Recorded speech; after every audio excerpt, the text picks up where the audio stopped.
তাহলে এই হচ্ছে আমাদের 5-এর 2-এরটা। আমি আরেকবার বলছি, এবিসি একটি যৌথ ব্যবসায় যথাক্রমে এত টাকা এত টাকা এত টাকা বিনিয়োগ করে। কয়েক মাস পর ব্যবসায় অতিরিক্ত 500 টাকা প্রয়োজন হয়, যা বি প্রদান করে। 1 বছর পর 25/27 2527 টাকা লাভ হয়। এ সেখান থেকে পাচ্ছে 627 টাকা। তাহলে প্রশ্ন করেছে বি কত মাস পর দিয়েছে। তো আমরা ধরে নিয়েছি এখানে যে বি এক্স মাস পর সেই 500 টাকাটা দিয়েছিল, যেটা প্রয়োজন হয়েছিল ব্যবসাতে। তাহলে এখানে কী লিখবো, এ বছরের শেষে যে লভ্যাংশ পায় তা বছরের প্রথম মাসে পেতে হলে, তা বছরের প্রথম মাসে পেতে হলে, এটা হচ্ছে আমাদের কমন। দিয়ে লিখব কি না, 1 মাস হিসাবে, 1 মাস হিসাবে এর মূলধন হয়। কত হয় মূলধন, ছবিতে দেখতেই পাচ্ছি না। তো 1100-র সঙ্গে গুণ হবে 12, এত টাকা। বাকিটার ক্ষেত্রে আর এই কথাটা, এই লাইনটা লিখব না, এই লাইনটা লিখব না। বাকিগুলোর জন্য শুধু লিখে দেবো অনুরূপে। অনুরূপে বি এর মূলধন হয়, বির মূলধন হয়। ছবি আমাদের চোখের সামনে আছে, দেখতেই পাচ্ছি বির 1300 টাকা খাটছে এক্স মাস, আর এদিকে এখানে অ্যাকচুয়ালি 1300-র সঙ্গে আরও 500 যোগ করলে হচ্ছে 1800 টাকা হয়ে যাচ্ছে তার। আর 1800 টাকা খাটছে 12 মাইনাস এক্স মাস। এটা হচ্ছে অনুরূপে সি এর মূলধন হচ্ছে কত না, তো 1700 ইন্টু 12। এবার মূলধনের অনুপাত এখান থেকে বের করতে হবে। তাদের মূলধনের অনুপাত আমরা পেয়ে যাব। সুতরাং তাদের মূলধনের অনুপাত কত হচ্ছে, এইটা ইস্টু এই পুরোটা, ইস্টু এই পুরোটা। সেখান থেকে যে রেশিওটা বেরোবে, সেখান থেকে আমাকে কার টাকা দিয়েছে, এর টাকা দিয়েছে, লাভ দিয়েছে, এর ওইটা করে সমান সমান 627 করে দেবো। দেখবো এটা দুদিন আগেই করানো হয়েছে, একটু দেখে নিবি, তোমরা এখান থেকে এটা পেয়ে যাবো।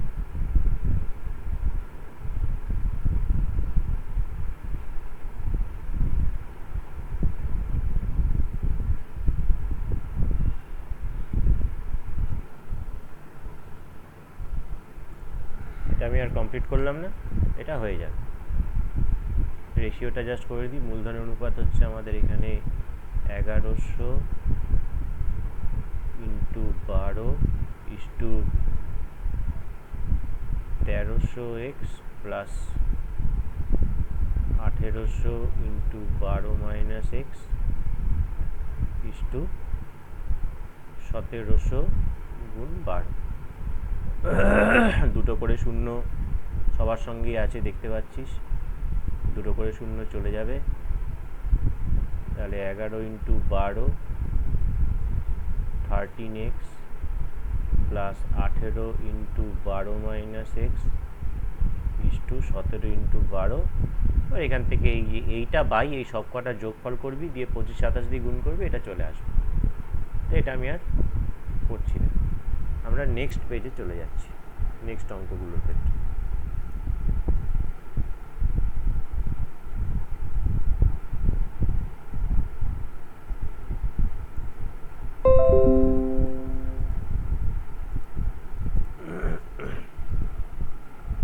এখানে আমাদের কি দিয়েছে, এখানে আমাদের দিয়েছে হচ্ছে গিয়ে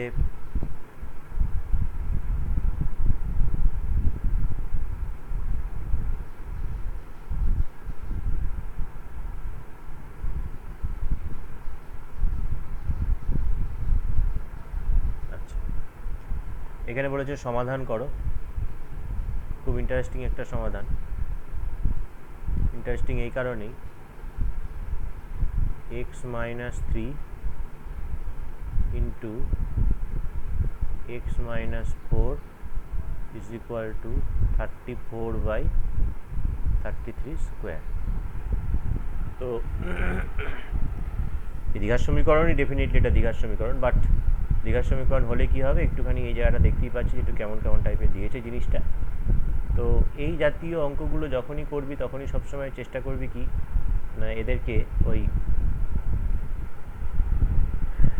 দ্বিঘাত সমীকরণই আনবি, কিন্তু যাতে ফ্যাক্টর করা যায়। প্রথমত এটা গুণ করলে কত হয়, এক্সের সঙ্গে এক্স গুণ করলে এক্স স্কোয়ার, একটু স্টেপ জাম্প করব, -3-এর সঙ্গে এক্স গুণ করলে -3x, আবার -4-এর সঙ্গে এক্স গুণ করলে -4x, তার মানে -3x -4x হচ্ছে গিয়ে -7x plus 12 -34/33 square equal to 0।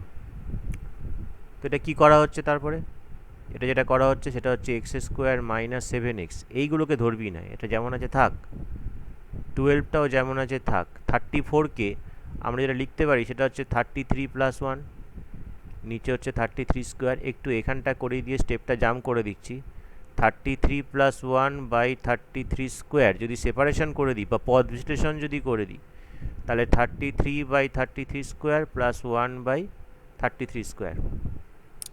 তো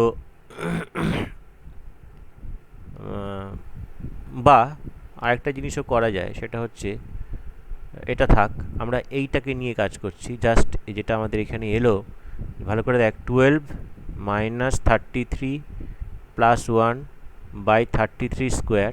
তো এই লসাগু যদি হয়, লসাগু আমাদের কি হবে, লসাগু তো আমাদের হবে 33 স্কোয়ার, তাহলে এখানে হবে 12 ×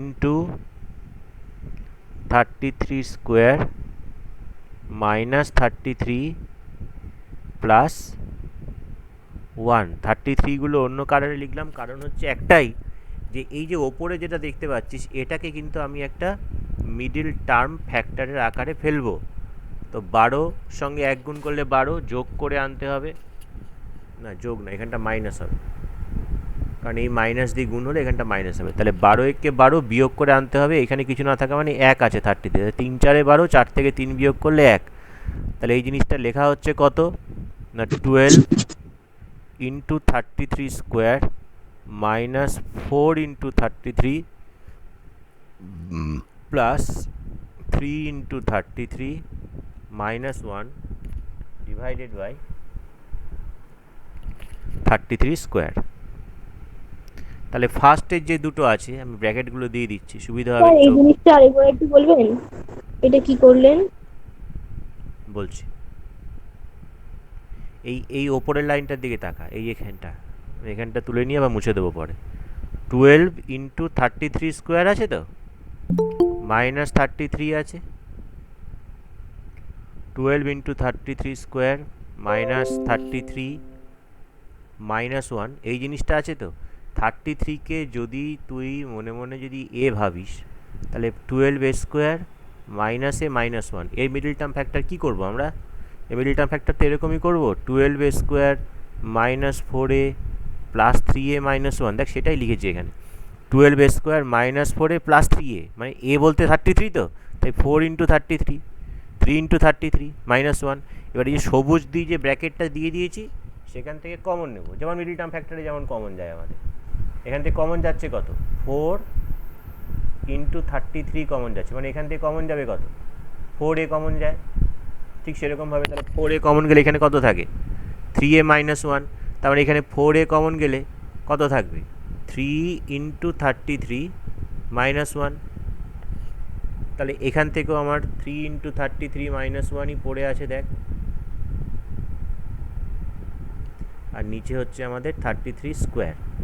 তাহলে আলটিমেটলি যেটা পাওয়া গেল আমাদের সেটা হচ্ছে 3 × 33 -1 কমন যাবে, 3 × 33 -1 কমন যাবে, আর পড়ে থাকবে 4 × 33 প্লাস 1, আর নিচে হচ্ছে আমাদের 33 স্কোয়ার। এবার এই 33 স্কোয়ার মানেটা কি, 33 স্কোয়ার মানে 33 × 33, এখানেও গুণ আছে, তাহলে 3 × 33 -1/33 যদি করা যায়, তো এটা পাবো 3 - 1/33, আর এটা পাবো হচ্ছে 4 + 1/33। তাহলে এই জিনিসটা আমাদের লাগবে, তো এটা মুছে দিই।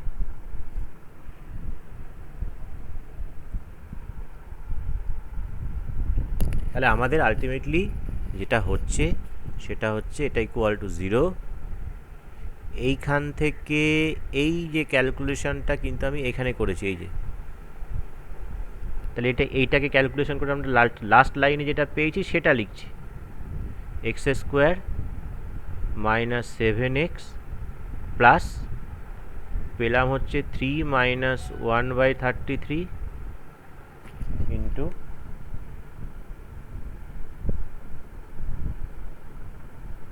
3 minus 1/33 into 4 plus 1/33 equal to 0।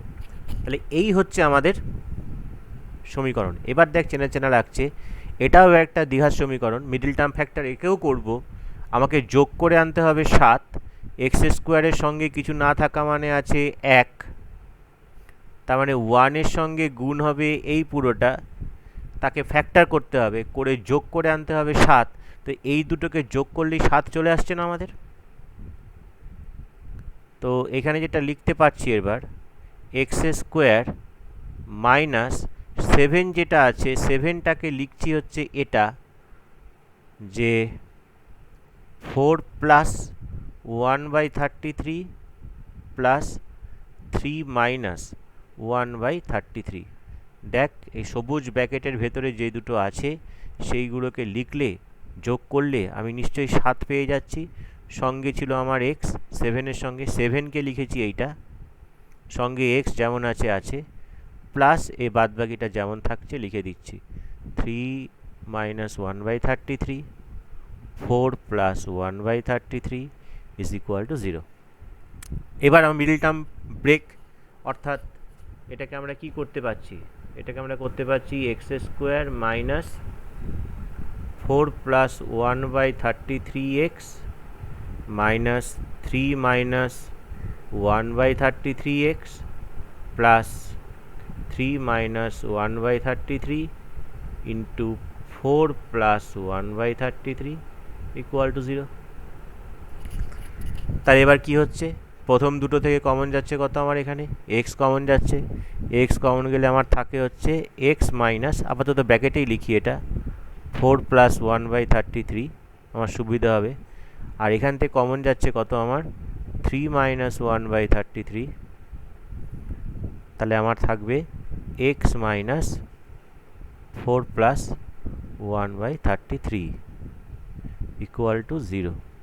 অন্য কালারে লিখলাম তাহলে গুলিয়ে যাবে। তাহলে দুটো থেকে কমন যাচ্ছে কত আমার, এদিকে চলে আসছি, কমন যাচ্ছে হচ্ছে আমার x minus 4 plus 1/33 into x minus 3 minus 1/33 equal to 0। তাহলে হয় এটা 0 নতুবা এটা 0। যদি এটা 0 হয়, 4 প্লাস 1/33 মানে কত, 4 পূর্ণ 1 33 হয়ে যায়, ইকুয়াল টু 0। তাহলে এখান থেকে এক্সের একটা ভ্যালু পাচ্ছিস মাইনাস 4 পূর্ণ 1 33, আর এখান থেকে যেটা পাবো সেটা হচ্ছে এক্স ইকুয়াল টু 3 মাইনাস 1/33। তাহলে 3 থেকে 1 যদি নিস, স্যার আপনি তো 13 লিখেছেন। এটা 33 হবে। আর এটা যদি করা যায় সেটা হচ্ছে 2 প্লাস 1 মাইনাস 1/33, তাহলে 1 মাইনাস 1/33 কত হয়, 32/33। তাহলে 2 প্লাস 32/33 মানে হচ্ছে 2 পূর্ণ 32/33। মানে এই যে দেখ, 2 পূর্ণ 1-এর 2, 2 পূর্ণ 1-এর 2 মানে তো 5/2 জানি, আবার 2 প্লাস 1-এর 2 মানে দেখ 5/2 হয়, কিন্তু 4 প্লাস 1 5/2, তাই লেখা হচ্ছে আর কি, যে 2 প্লাস 1-এর 2কে, তাই আমরা লিখে দিচ্ছি 2 পূর্ণ 1-এর 2। কী বলছি বোঝা গেল? তাহলে আমার যে দুটো সলিউশন বেরোলো সেটা হচ্ছে, এটা একটা সলিউশন বেরোলো মাইনাস 4 পূর্ণ 1-এর 33, এখানে একটা সলিউশন বেরোলো 2 পূর্ণ 32/33। তাহলে এই হচ্ছে আমার দুটো সলিউশন এই অঙ্কের ক্ষেত্রে, এই অঙ্কের ক্ষেত্রে। এটাকে সেট আচ্ছা করি। স্যার, প্রথম হ্যাঁ অ্যান্সার বেরোলো হ্যাঁ, সেটাতে প্লাস হবে না? সেটাতে কি হবে বল? প্লাস হবে না? প্লাস? ওই 4-এর 4 পূর্ণ। হ্যাঁ প্লাস হবে না, প্লাস হবে না, এখানে এক্স স্যার এক্স মাইনাসে তো হবে, ওদিকে গেল তো।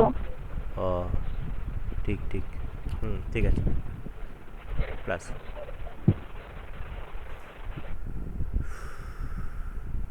বোঝা গেছে? অসুবিধা আছে কারোর? পরের পেজে যাব তার আগে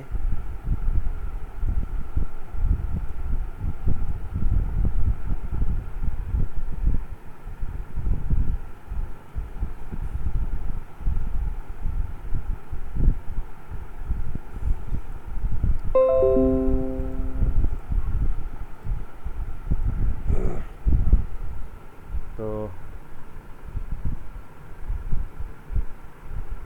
পরের পেজে কি বলছে, 3 অঙ্ক বিশিষ্ট একটি সংখ্যা। তো 3 অঙ্ক বিশিষ্ট সংখ্যা মানেটা কি? 3 অঙ্ক বিশিষ্ট সংখ্যা মানে হচ্ছে একক, দশক, শতক, এটাই আমরা জানি। 3 অঙ্ক বিশিষ্ট একক, দশক, শতক। তো 3 অঙ্ক বিশিষ্ট সংখ্যা শুরু হয় 100 থেকে আর শেষ হয় 999। তাহলে আমাদের উত্তর যা আসবে সব এর মধ্যে থেকে আসবে, 100 থেকে 999 এর মধ্যে যা খুশি। তার কারণ হচ্ছে এটাই, কারণ 100-র আগের যে সংখ্যাটা সেটা আমরা জানি 99, 3 অঙ্ক নয়। আবার এর পরের যে সংখ্যাটা সেটা হচ্ছে 1000, মানে 4 অঙ্ক হয়ে যাবে। তাই যা আসবে ইন বিটুইন 100 and 999 এর মধ্যে আসবে। তবে 3 অঙ্ক বিশিষ্ট একটা সংখ্যার শতকের অঙ্ক, তার শতক মানে হচ্ছে এটা। শতকের অঙ্ক দশকের অঙ্কের দ্বিগুণ এবং এককের অঙ্কের 4 গুণ। তো আমি যদি শতকের অঙ্কটাকে যদি এক্স ধরি, তাহলে শতকের অঙ্কটা বলেছে দশকের অঙ্কের দ্বিগুণ। তাহলে দশকের যেটা অঙ্ক তাকে 2 দিয়ে গুণ করে এক্স পেয়েছি, তাহলে সেই দশকের অঙ্কটা কত হবে? তাহলে x/2, কারণ x/2-কে 2 দিয়ে গুণ করলে এক্স পাওয়া যায়। আবার এককের অঙ্কের 4 গুণ, তাহলে এককের অঙ্কের যদি 4 গুণ হয় তাহলে এককের ঘরে যে বসেছিল তাকে 4 দিয়ে গুণ করে তবে এক্স পাওয়া গেছে। তাহলে এটা কত? x/4। এখন ব্যাপার যেটা হচ্ছে, দেখ এই যে এই জিনিসটা ধরাটা তো টোটালি আমাদের উপর ডিপেন্ড করছে। তো আমরা যদি জিনিসটাকে এরকম x/2, x/4 না ধরে আমি যদি ধরে নিতাম একবারে যে ধরি যে শতকের অঙ্কটা হচ্ছে 4x, তাহলে দশকের অঙ্কটা কত হবে? 2x।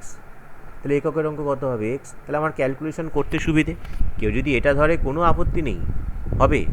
আবার এই জিনিসটা বুঝতে পারছিস নাকি? দেখ, যেহেতু আমাকে বলেছে যে শতকের ঘরে যে আছে সে দশকের ঘরে দ্বিগুণ, এককের ঘরে 4 গুণ, তাহলে এটাকে যদি 4x ধরি, ম্যাক্সিমাম 4 গুণ, তাহলে একে অর্ধেক করে দিলে 2x, আবার একে 4 দিয়ে ভাগ করলে x। তাহলে আমার এটাও হতে পারে 3টে অঙ্ক, এটাও হতে পারে 3টে অঙ্ক।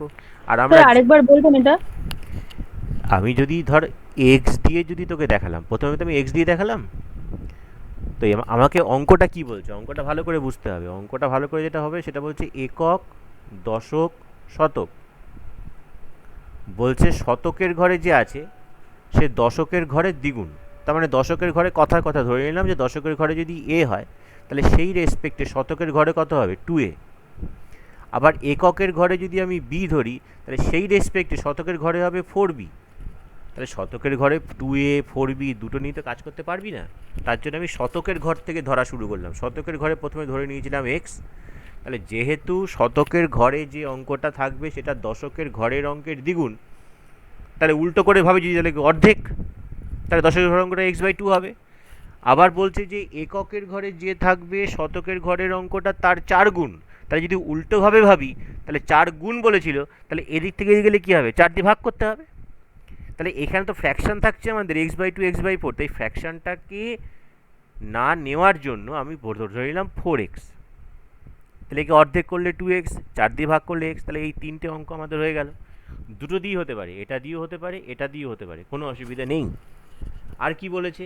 সংখ্যাটি উল্টে দেখলে তার মান হবে 297 হ্রাস পেল। সংখ্যাটি উল্টে দেখাতে তার মান 297 হ্রাস পেল। বেশ, উল্টে পরে দেখব, আগে এই সংখ্যাটা কত হয় সেটা আগে দেখে নিই। তাহলে এখানে আমাদের লেখা কি কি হলো? তো আমি এইটা দিয়েই করি, এইটা দিয়েই করি। তোরা বাড়িতে এই পরেরটা দিয়ে করবি, দেখবি একই আসে না। ঠিক আছে, আমি এইটা দিয়েই করছি। তো আমরা এখানে ধরে নিচ্ছি যে ধরি শতক স্থানীয় অঙ্ক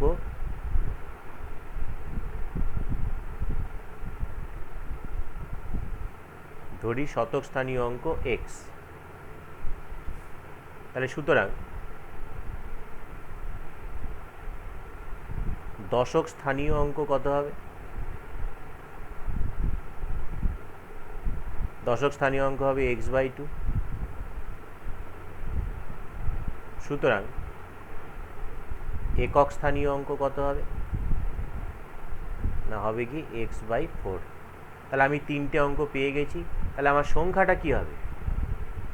সংখ্যাটা আমার কি হবে? সুতরাং সংখ্যাটি হবে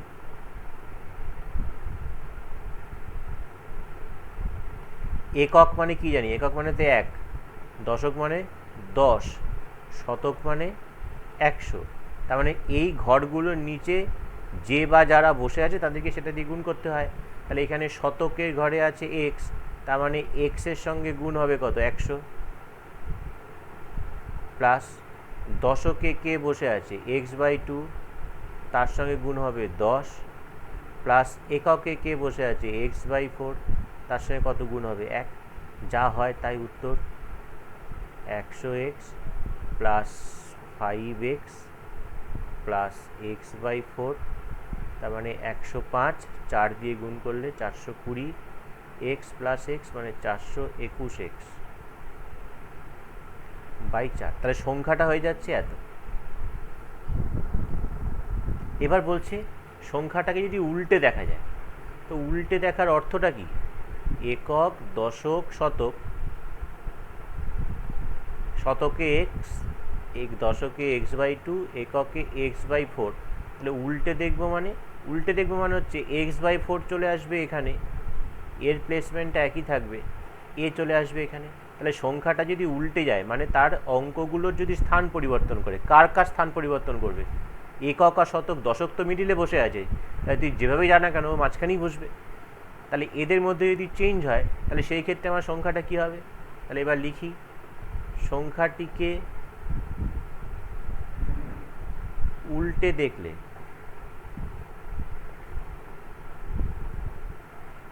সংখ্যাটি হয়।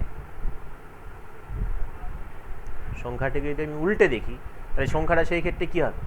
আমার এই জিনিসটা হবে, অর্থাৎ শতকের নিচে বসে আছে x/4। তাহলে সেই ক্ষেত্রে আমার x/4কে গুণ করতে হবে কত দিয়ে? 100 দিয়ে। x/2কে যেমন 10 দিয়ে গুণ করেছি 10 দিয়ে, আর x এককের ঘরে বসে আছে মানে 1 দিয়ে। 4 দিয়ে 100-কে কাটলে হচ্ছে 25, 2 দিয়ে 10-এ কাটলে 5, তার আলটিমেটলি কত হচ্ছে? 25x, 5x 30x, 31x। তাহলে আগের সংখ্যাটা ছিল এটা, এখনকার সংখ্যাটা এটা। এখনকার সংখ্যাটা আগের সংখ্যার থেকে কত কম বলেছে? কত হ্রাস পেয়েছে? 297 হ্রাস পেয়েছে। 297 হ্রাস পেয়েছে, এখানে দেখাচ্ছে, বলছে 297 হ্রাস পেয়েছে। দেন অ্যাকর্ডিং টু কোশ্চেন বা প্রশ্নানুসারে আমরা কি বলতে পারি? না 421x by 4 minus 31x is equal to 297। এখান থেকে আমার কত হচ্ছে? লসাগু হচ্ছে 4। লসাগু যদি 4 হয়, এটা হচ্ছে 421x মাইনাস 4 একে 4, 3 4-এ 12x, 12x ইকুয়াল টু 297। তাহলে এটা হচ্ছে বিয়োগ করলে হচ্ছে 7, 7 আর 4-এ 11, হাতে 1 3, 9, হাতে 1 2, 297x ইকুয়াল টু 297 ইন্টু 4, 297 কেটে গেল। তাহলে এক্স এর মান পেয়ে গেলি 4। যখনই এক্স এর মান 4 পেয়ে গেলি তাহলে এখানে কি দেখছিস? তাহলে শতকের অঙ্ক কত পেয়ে গেলি? শতকের অঙ্ক পেয়ে গেলি হচ্ছে, এটা বলেছে 4, 4 পেয়ে গেলি, দেখা যাচ্ছে না, এটা পেয়ে গেলি 4। এটা তার মানে কত হবে? 4কে 2 দিয়ে ভাগ করলে 2, এটা কত হবে? 4কে 1 দিয়ে ভাগ করলে 1। তার মানে আলটিমেটলি সংখ্যাটা কি দাঁড়ালো? 421। তাহলে এখানে লিখে দে, সুতরাং সংখ্যাটি হলো 421। তাহলে বাড়িতে এটা দিয়ে করবি, দেখবি একই আসছে নাকি, 421 আসছে নাকি দেখবি, এটা দিয়ে করবি বাড়িতে। কার অসুবিধা আছে বুঝতে?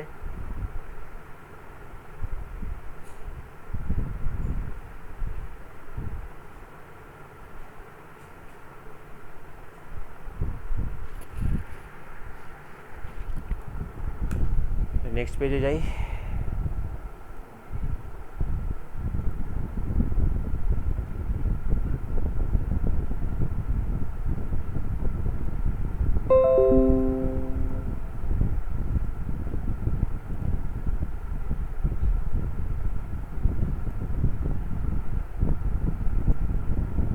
আচ্ছা, পরে কি বলেছে আমাদের? পরের অঙ্কটা বলেছে যে y plus z is equal to x, সাতের এক, y plus z is equal to x এবং z plus x is equal to y. তাহলে প্রমাণ করতে বলেছি এগুলো প্রপোর্শনে দিয়েছে না রে, দেখতেও পাচ্ছি না, এটা প্রপোর্শন। তাহলে আমাকে প্রুভ করতে হবে, দেন প্রুভ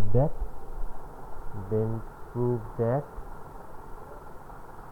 কি না x plus Y প্রপোর্শনের Z.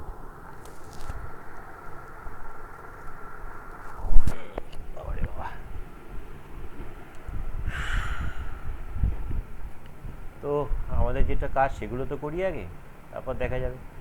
Y plus Z প্রপোর্শনের যদি এক্স হয়,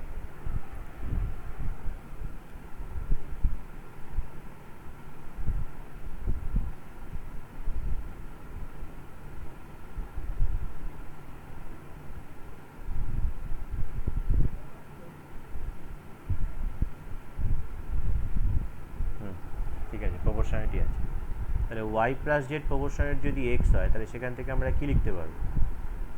Y plus z is equal to some constant k one into x, লিখে দিলি k one not equal to zero, ধ্রুবক টুবক যা লেখা লিখলি।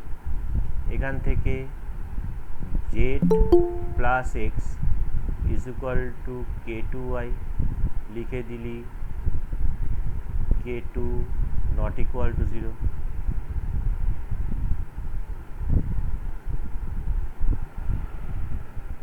তাহলে y plus z k one x, z plus x k two y. তাহলে আমাকে প্রমাণ করতে হবে x plus y proportionate Z, এটা আমাকে প্রুভ করতে হবে। তো এইভাবে প্রুভ করার মানে আমরা যেটা জেনেছিলাম সেটা কি, যে x plus y by z, এটাকে যদি কোনোভাবে আমি কনস্ট্যান্ট যদি দেখাতে পারি, তাহলে আমরা বলে দিতে পারবো যে x plus y proportionate z হয়। তো এখানে দেখা যাক সেই সুযোগ আছে নাকি আমাদের।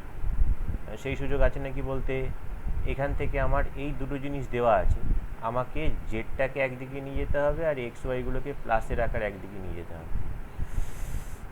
সেটা এখন পাওয়া যাচ্ছে কিনা দেখতে হবে। এটা কি করা যায়? y plus z k one x, z plus x k two Y.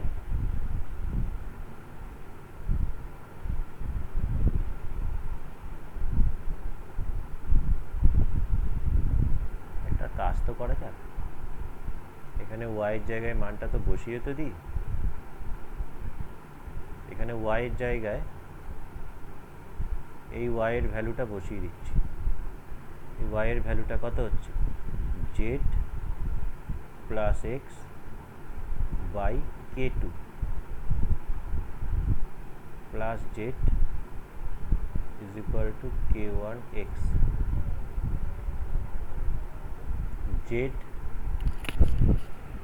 Z plus x plus k two z is equal to k one k two x.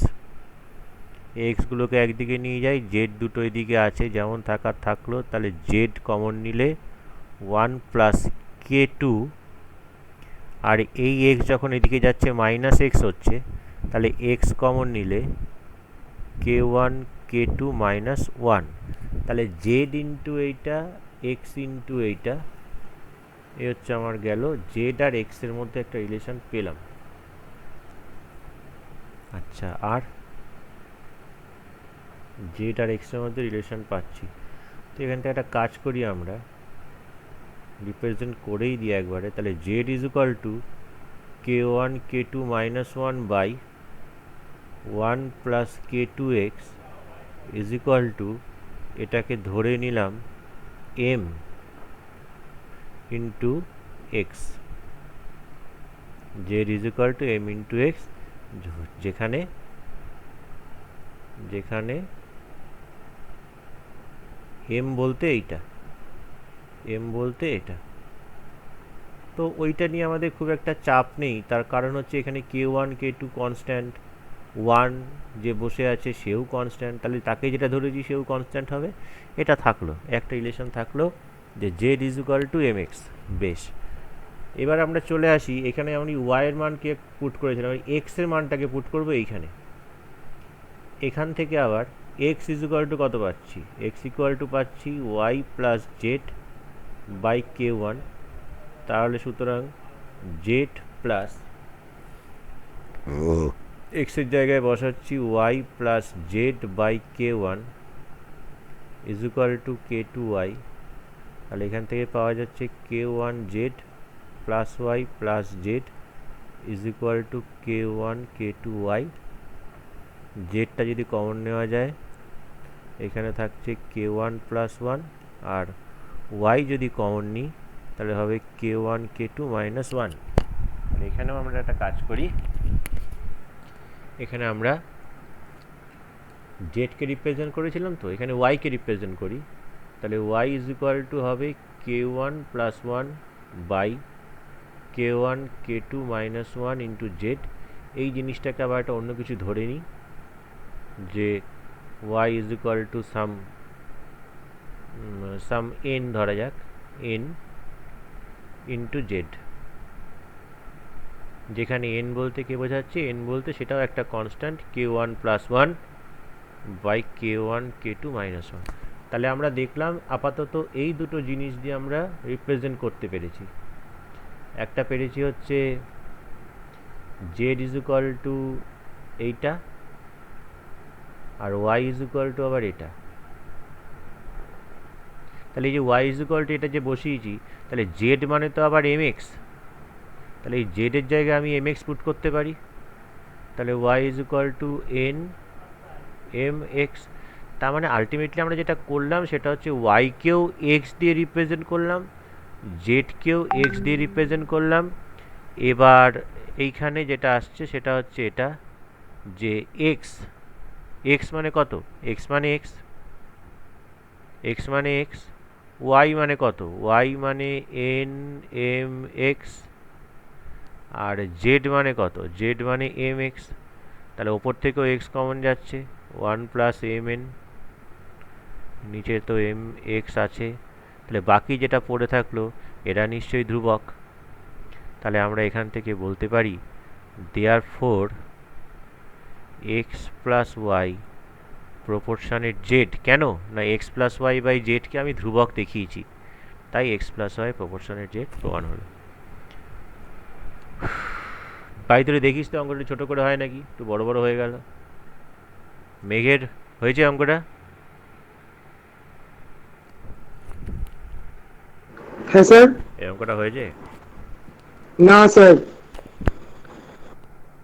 ঠিক আছে, এটা আমি করিয়ে দিলাম, বাড়িতে একটু দেখিস যে একটু ছোটো হয় নাকি, একটু বড় হয়ে গেল। আমি আরেকবার একটু বলে দিই অঙ্কটা, just y plus z proportionate x ছিল, y plus z proportionate x ছিল, এটা একটা আমাদের দেওয়া আছে। Z plus x proportionate y এটা দেওয়া আছে, দিয়ে বলেছে প্রমাণ করো এটা x plus y proportionate z. তো এখান থেকে আমরা এই কে ওয়ান, এখান থেকে কে টু, কারণ আমরা সবসময় বলেছি ইকুয়েশানে না নিয়ে যাওয়া পর্যন্ত আমাদের কোনো কাজ করতে পারি না আমরা।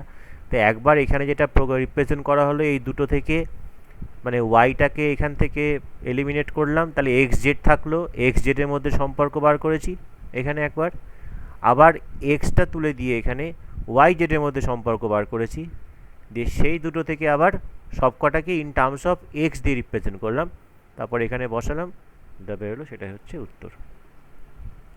আচ্ছা, চলে যাই পরের পেজে।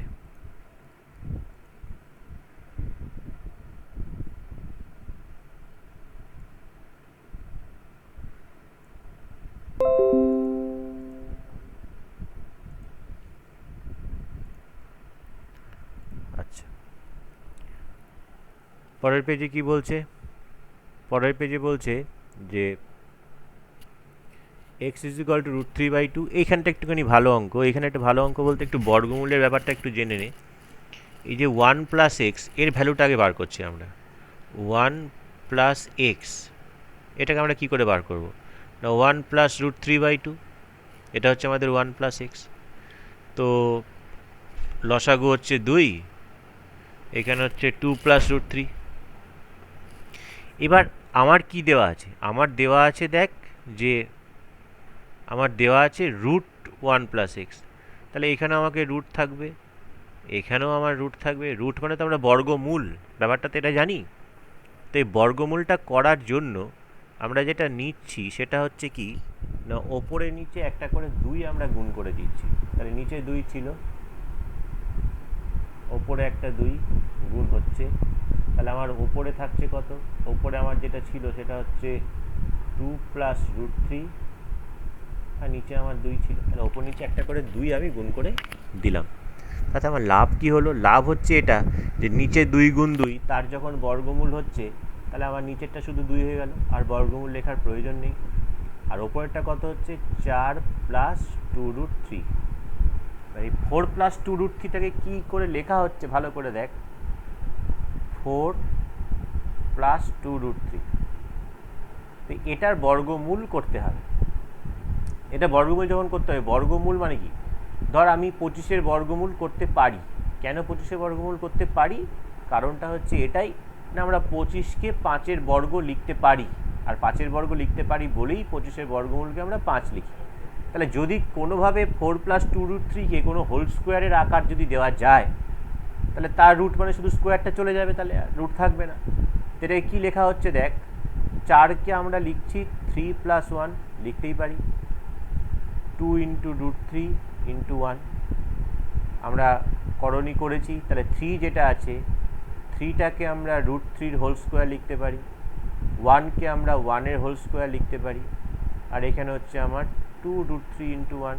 তাহলে a square plus b square plus 2ab, a square plus b square plus 2ab সূত্র হচ্ছে এ প্লাস বি তার হোল স্কোয়ার। ছিল কি? রুট ছিল, তো রুট এখানে ছিল, এটার রুট, তার মানে এটার রুট, তার মানে এখানে রুট, তার মানে এটার রুট।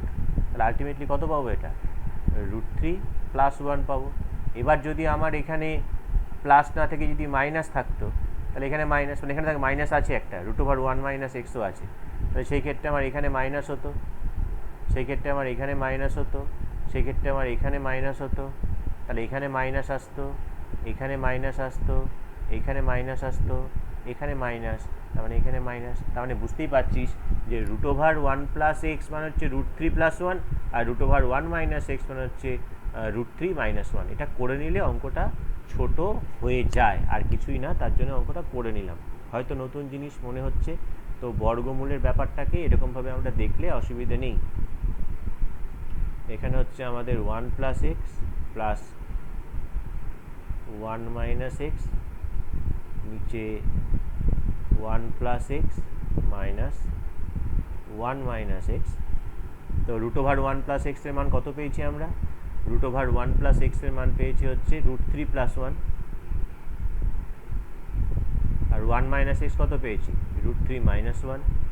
নিচে 1 প্লাস এক্স পেয়েছি রুট থ্রি প্লাস 1, আর এটা মাইনাস রুট থ্রি প্লাস 1, ওপরে মাইনাস 1 প্লাস 1, নিচে রুট থ্রি, আর আলটিমেটলি ওপরে হচ্ছে আমাদের 2 রুট থ্রি, নিচে হচ্ছে 2, তাহলে 2 কেটে গেলে অঙ্কটা। আর হরের করে নিরসন করেও করা যায়, এটা করা যায় না যে তা না, একটু বড় হবে। আর যদি এই ঝামেলাটা যদি আমরা নিয়ে নিতে পারি, যদি এটা বুঝতে পেরে যাই আমরা, তাহলে আমাদের অঙ্কটা ছোট হয়ে যাবে, আর কিছু না। আমি এখানে কিন্তু রুট ওভার 1 মাইনাস এক্সটা কিন্তু করাইনি, এটা কিন্তু তোদেরকে করতে হবে। সিমিলার ওয়েতে একবারে যেটা পাবি লাস্টে পাবেছি রুট থ্রি মাইনাস 1। অসুবিধা আছে কারোর?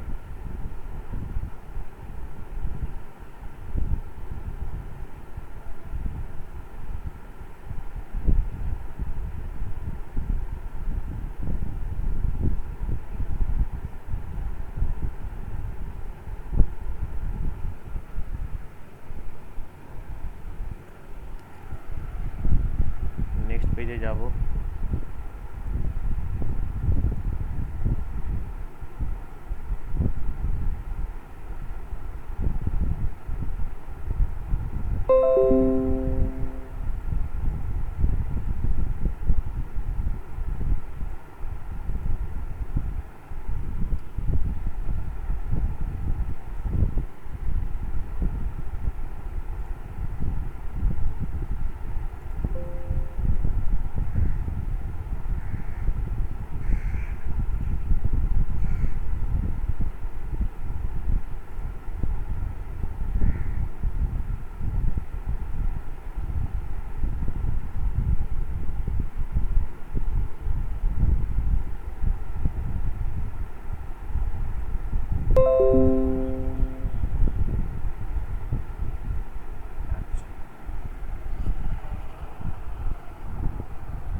পরের অঙ্কটা, বইটা খোল দেখ সবাই, বই করে দেওয়া আছে সুন্দর করে এক্সাম্পেলে, তাই করে যেহেতু দেওয়া আছে ও আর করাচ্ছি না। এই অঙ্কটা দেখ বইতে করে দেওয়া আছে, বেশ কত উদাহরণ, এটা 19 না কত এরকম একটা উদাহরণ দেওয়া আছে, দেখ এটা করে দেওয়া আছে, সেটাতে আর যাচ্ছি না। আমরা চলে আসছি 8-এর 2-এ।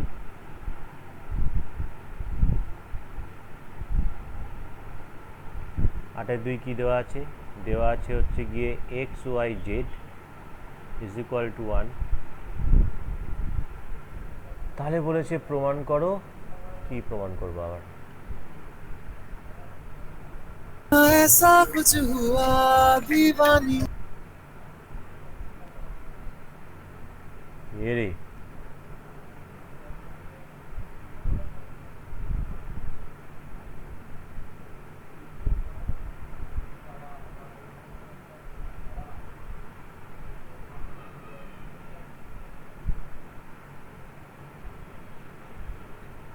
ক্লাস কে কে করছে না বলতো?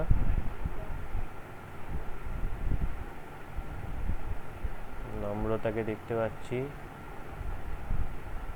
নম্রতা, মেহুলি, উদিত্য, জয়িতা ঢুকেছিল, যে জয়িতা কোথায় গেল? জয়িতা বেরিয়ে গেছে। সায়ন, অঙ্কুর, অনব, টিকা নেই, ঠিক আছে। এই অঙ্কটা বোধহয় ভুল আছে, কারণ কি প্রমাণ করব, কিছু তো দেয়নি। ইজ ইকুয়াল টু 1 না কি, কিছু তো দিতে হবে। তো অঙ্কটা এমনি বসে দেখি। হ্যাঁ স্যার, অঙ্কটা স্যার ভুল আছে স্যার। হ্যাঁ, অঙ্কটা করে দেখি কি হচ্ছে, তারপর নয় দেখা যাবে। কিছু তো একটা বেরোবে, ভ্যালু বের করতে পারি নাকি দেখি। তো ফার্স্ট অফ অল যেটা দেওয়া আছে সেটা হচ্ছে 1/1 প্লাস এক্স প্লাস 1/y, তারপরে 1/1 plus y plus 1/z plus 1/1 plus z plus 1/x, তাই তো? তো আমাদের টার্গেট হবে হচ্ছে যে কোনো দুটো জিনিসে নিয়ে আসা। এখানে ধর এক্স ওয়াই আছে, এটা থাকলো, তা আমি এখানে এক্স ওয়াই যদি কনভার্ট করতে চাই এটাকে, তাহলে আমাকে তাকে তাড়াতে হবে, হচ্ছে জেডকে। আমি এক্স ওয়াই, তাহলে এখান থেকে জেড ইজ ইকুয়াল টু কত পাচ্ছি? 1/xy। মানে জেডের জায়গায় যদি 1/xy বসিয়ে দিই আমরা, তাহলে আলটিমেটলি আমরা পাচ্ছি কি? পাচ্ছি 1 plus y plus x y পাচ্ছি। আবার এখানেও যদি আমরা জেডের জায়গায় 1/xy বসিয়ে দিই, তাহলে এই জিনিসটা পাচ্ছি। এইটার লসগু কত হচ্ছে? ওয়াই। তাহলে ওপর নিচে যদি ওয়াই দিয়ে গুণ করে দেওয়া যায় এটাকে, তাহলে ওপরে ওয়াই, নিচে হবে y plus x y plus 1, আর এখানে হচ্ছে 1 plus y plus x y, আর এটার ওপর নিচে যদি এক্স ওয়াই দিয়ে গুণ করে দিই, তাহলে এখানে x y plus 1 plus y. এইবার দেখ নিচের ক্ষেত্রে প্রতিটা 1 plus y plus x y চলে এসছে, তাহলে এখানে y plus 1 plus x y, দুটো একই জিনিস, তাহলে কেটে কুটে গেলে 1। তার মানে এটা যেটা প্রমাণ করতে দিয়েছে ওরা, that is this should be is equal to 1 প্রমাণ করতে হবে। ঠিক আছে, অঙ্কটা ভুল আছে, প্রমাণ করতে হবে 1। বোঝা গেল নিশ্চয়ই। তারপরে দুটো কেন্দ্রস্থ কোণ পরিধিস্থ কোণের দ্বিগুণ, পিথাগোরাসের উপপাদ্য, দুটো হয়ে গেছে। প্রমাণ করো বৃত্তের দুটি জ্যা কেন্দ্র থেকে সমদূরবর্তী হলে দৈর্ঘ্য সমান। এটাও আমরা বইতে করে দেওয়া আছে, তাই আমি জাস্ট একটুখানি বলে দিচ্ছি। একটা বৃত্তের দুটো জ্যা সমান দৈর্ঘ্যের জ্যা। সমান দৈর্ঘ্যের জ্যা বলতে ধরা যাক এই হচ্ছে আমার একটা এইভাবে জ্যা আঁকলাম, এটা একটা জ্যা আঁকলাম, সমান দৈর্ঘ্য হতে হবে। এটা একটা জ্যা আঁকলাম, দুটো দৈর্ঘ্য সমান। বৃত্তের একটা কেন্দ্র আছে আমরা জানি, তো বলেছে তারা কেন্দ্র থেকে সমান দূরে। তো কেন্দ্র থেকে সমান দূরে কী করে বুঝবো? কেন্দ্র থেকে সমান দূরে বুঝবো হচ্ছে যে এখান থেকে আমরা লম্ব টানবো, এখান থেকে আমরা লম্ব টানবো, আবার এখান থেকে আমরা লম্ব টানবো, এই দুটো দূরত্ব সমান হবে। তো দেখ বইতে এটা করে দেওয়া আছে। তো এবি একটা জ্যা, সিডি একটা জ্যা, বৃত্তের কেন্দ্র ও, লম্ব টানলাম ও ই ও এফ,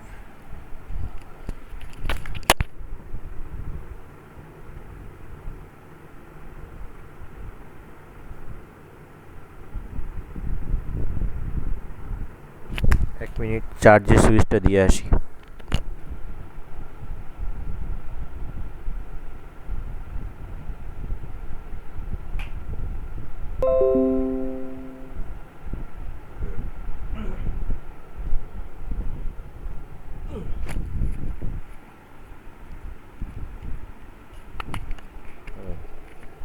তো আমরা যদি আবার এই দুটো যদি ত্রিভুজকে টেনে নিই, আবার যে যোগ করে দিই ও এ আর ও সি, তাহলে যেহেতু এই দুটো জ্যা দৈর্ঘ্যের সমান বলেছে, আর আমরা জানি যে বৃত্তের কেন্দ্র থেকে যদি কোনো জ্যায়ের ওপর লম্ব অঙ্কন করা যায় তাহলে সেটা জ্যাটাকে সমান দুভাগে ভাগ করে, এটা আমরা জানি। আবার যেহেতু এ বির সঙ্গে সিডি সমান, তাহলে নিশ্চয়ই এএফ এর সঙ্গে সি সমান হবে, এ বিষয়ে কোনো সন্দেহ নেই। মানে আমরা জাস্ট এই দুটো ত্রিভুজকে ফোকাস করছি, আমরা জাস্ট এই ত্রিভুজটা এবং এই দুটো হলুদ ত্রিভুজকে আমরা জাস্ট ফোকাস করছি। তাতে আমরা দেখতে পাচ্ছি যেটা, সেটা হচ্ছে যে এই যে ত্রিভুজটা আছে, এই ত্রিভুজটার এএফ এর সঙ্গে এই ত্রিভুজটা সি সমান, এর ও এফ এর সঙ্গে এর ওই সমান।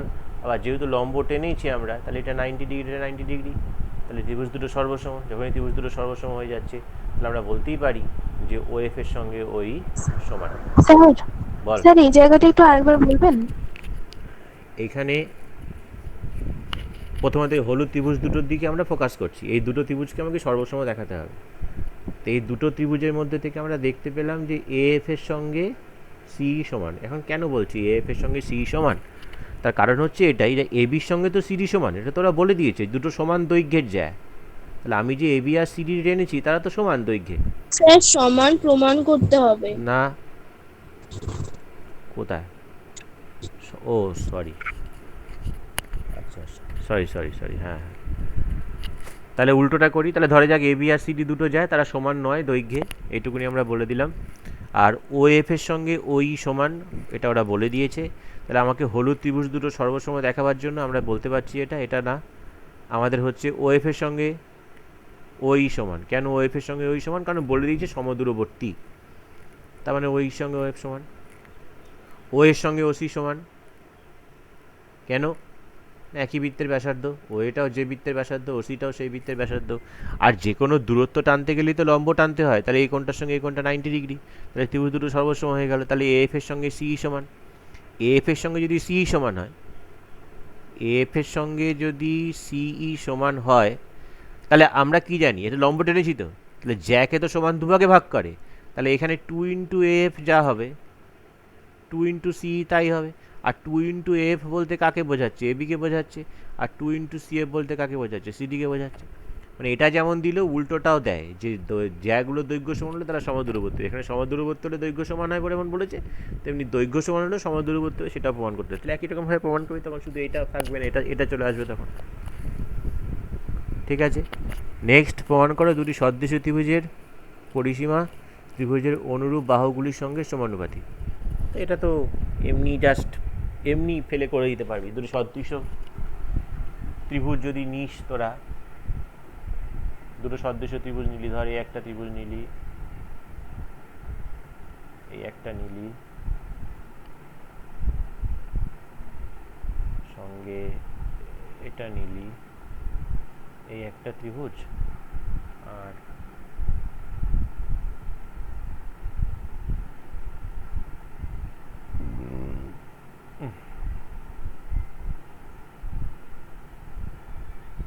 তো ধরে যাক এই দুটো ত্রিভুজ হচ্ছে সদৃশ্য ত্রিভুজ।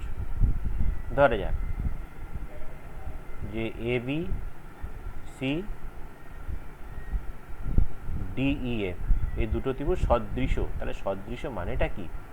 সদৃশ মানে হচ্ছে এটা যে এই অ্যাঙ্গেলের সঙ্গে এই অ্যাঙ্গেল সমান, সমান নট সমানুপাতিক, সমান।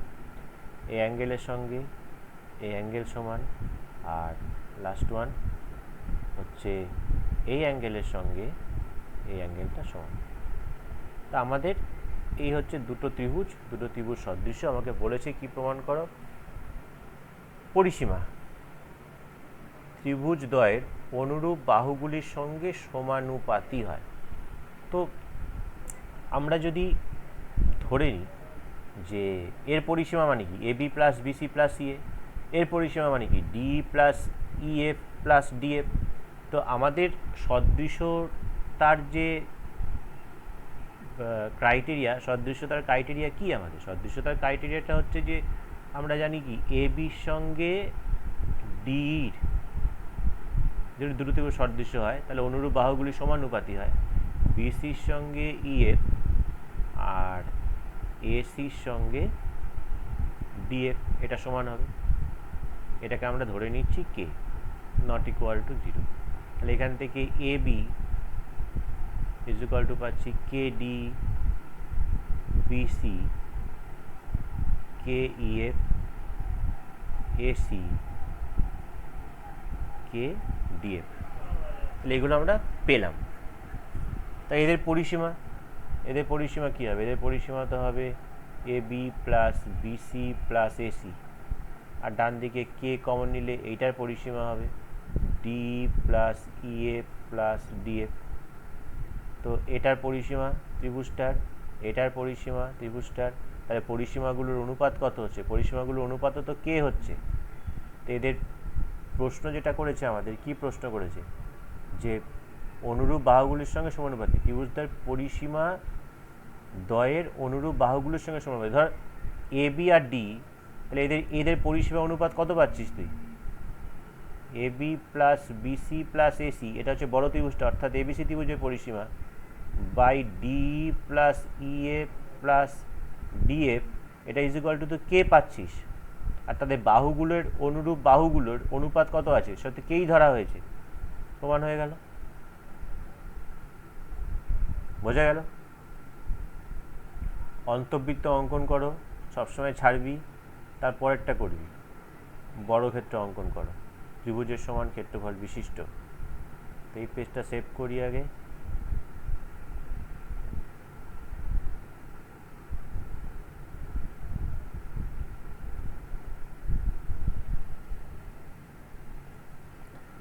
তো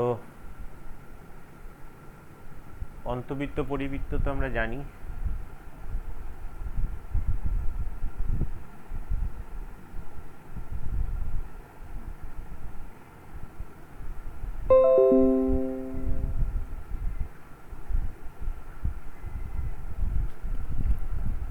অন্তবৃত্ত অঙ্কন তো বুঝতেই পারছিস, 3, 6, 6 সেন্টিমিটার বাহু বিশিষ্ট একটা ত্রিভুজের অন্তবৃত্ত অঙ্কন করো।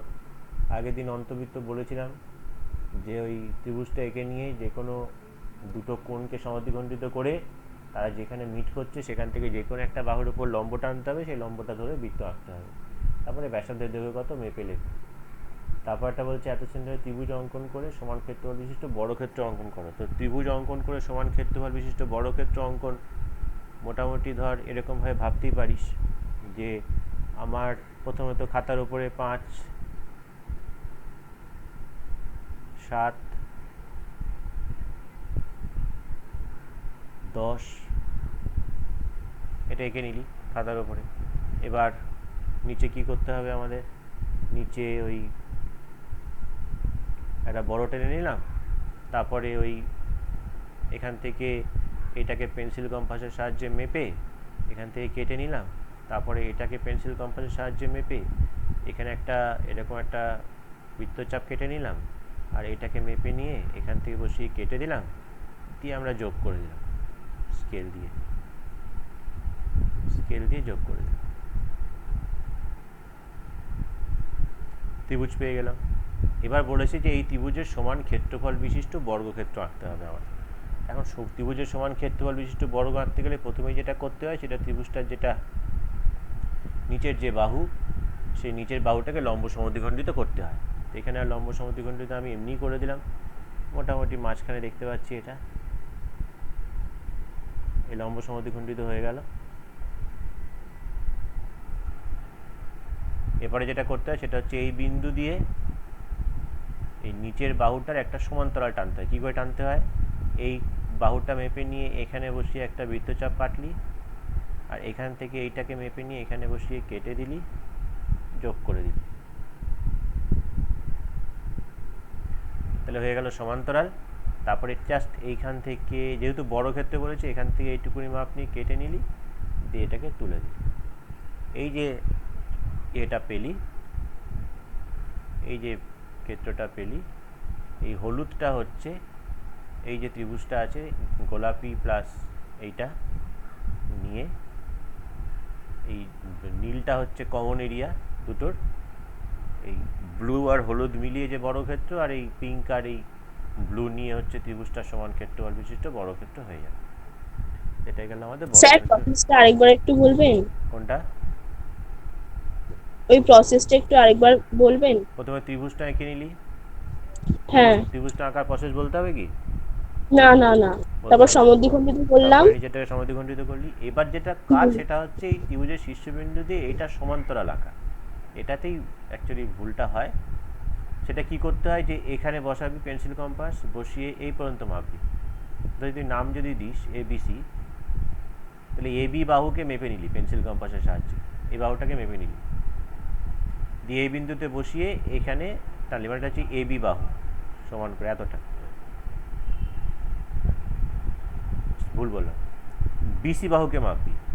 তাহলে এইটা হচ্ছে তোর বিসি বাহু, এই এতে শুরু করে এটা হচ্ছে বিসি বাহু, এই নিচেরটার এই এখান থেকে এইটা মাপলি, মেপে এখানে বসিয়ে এখানে বৃত্তচাপ কাটলি, আর তারপরে কি করলি, এবার এবি বাহুকে মেপে এই সি বিন্দুতে বসিয়ে এটা কাটলি, মানে এই যে সি থেকে এই যে দূরত্বটা, এই দূরত্বটা হচ্ছে বি এ বাহুর সঙ্গে সমান হবে। তাহলে সমান্তরালটা পেয়ে যাবি। যখনই সমান্তরালটা পেয়ে গেলি তখন জাস্ট এই নিচের এইখান থেকে এইটুকুনিকে পেন্সিল কম্পাস দিয়ে মেপে নিয়ে এই দাগটা ওই সমান্তরালকে যেখানে কাট করছে সেখানে বসিয়ে টেনে নিবি, যোগ করে দিবি, তাহলেই হয়ে যাবে বর্গক্ষেত্রটা। বোঝা যাচ্ছে?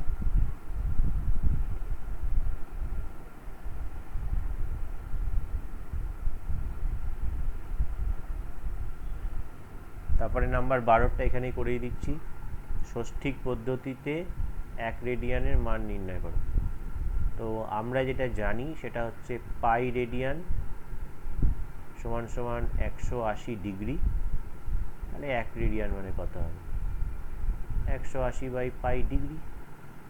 পাই মানে কত, পাই মানে হচ্ছে 22/7, তাহলে 7 যাবে ওপরে, 22 আসবে নিচে, 2 দিয়ে 11, 2 দিয়ে 90, 7 9 63, 630 বাই 11, 630, 5 11 55, 7 11 77। তাহলে আমরা বলতে পারছি 1 রেডিয়ান সমান সমান 57.3/11 ডিগ্রি। তাহলে এই রেডিয়ানকে ষষ্ঠীকে প্রকাশ করে ফেললাম, 1 রেডিয়ান সমান সমান কত।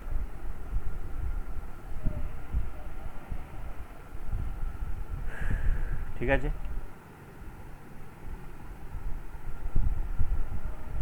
আচ্ছা, স্যার আমার ওই ওয়াইফাই কানেকশন চলে গেছিল, তাই লেফট হয়ে গেছিলাম মাঝখানে। আচ্ছা।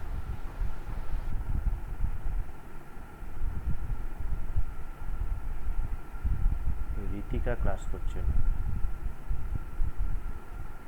সায়ন এসেছিল, সায়ন কোথায় গেল? সায়ন চলে গেছে। সব বাদ দিয়ে দিতে হবে, আর সায়ন তো আছে।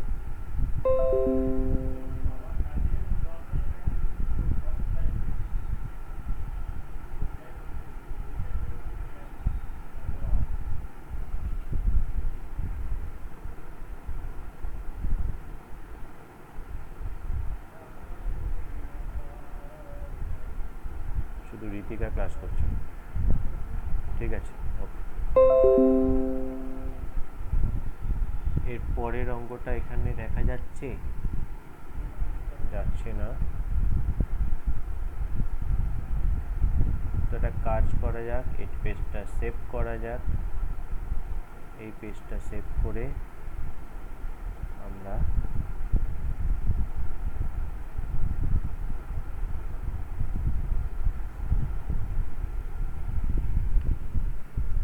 আজকের ক্লাসটা এই পর্যন্তই থাকবে আমাদের। আজকের ক্লাস আমাদের এখানেই